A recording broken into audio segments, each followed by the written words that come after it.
You're not lazy, you're tired. Sleep won't fix it, coffee won't fix it.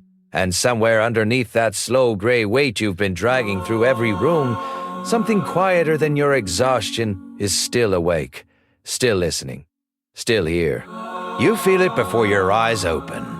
A weight you didn't earn. A heaviness without a name. Sitting on your chest before the day has even said hello, before you've done a single thing wrong. And still you have to rise. Look at your hands. They still move. Your mind still turns slow, but it turns. The fire is low. The fire is not out. And the difference between low and out is the entire shape of the rest of your life. Tired is not the enemy. Numb is the moment you stop feeling the weight of your own life. The moment you call that peace and settle into it like a chair, you have lost something you will spend years trying to name. You think you're done? You're not. You're unfed. Unfed by purpose. Unfed by motion. Unfed by anything heavier than the screen in your palm. A starved fire looks identical to a dying one until you finally put something on it. The lie that broke you was small. It said, when you feel ready, you'll move. So you waited. You waited for energy that only ever arrives after the moving. You waited for the river to flow uphill. It never did. Tired is proof. Proof you carried something. Proof you tried. The dead don't get tired. The numb don't get tired. Only the ones still pulling against the weight feel this exact ache. So feel it. Stop apologizing for the ache. The ache is the receipt for the days you did not quit. The ache is what calluses are made of, what discipline is made of, what every man you ever admired was secretly made of. Rest is not surrender.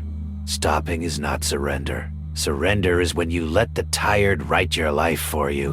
When you start smaller because tired asked. When you go quieter because tired suggested. That is the loss. Stand up. Slowly is fine. Stand up anyway. Walk to the window. Open it. Let the cold remind your body that it still exists. That it still answers. That it is still entirely yours to command. Still yours. Drink water. Wash your face. Move one heavy thing across the room. The body leads the mind back. Always, every monk and every fighter and every survivor knew this in their bones long before you were born. Do not negotiate with the tired voice. Do not ask permission. Do not wait for it to agree. It will never agree. It is not in charge of you. You are. Act before the vote in your head is finished. Pick the smallest thing, the dish in the sink, the push-up on the floor, the page you've been avoiding. Do it badly. Do it slow. Do it now. Momentum was never about size. It was about ignition. Then pick one more, not 5, not 10, one more. Watch what happens to the tired when you stop arguing with it and start out working it quietly in the dark with no one watching but you. You won't feel transformed today. You won't. But there is a man 1 year from now watching this exact moment, and what you do in the next 10 minutes decides whether he respects you or doesn't. The fire was never gone. It was waiting for fuel, and the fuel was never inspiration. It was motion repeated in the dark when no one was clapping, when even you didn't believe in it yet. You don't need to feel ready. You need to start. You don't need to feel strong. You need to start. You don't need to be certain. You need to start. Ready is a story. Start is a verb.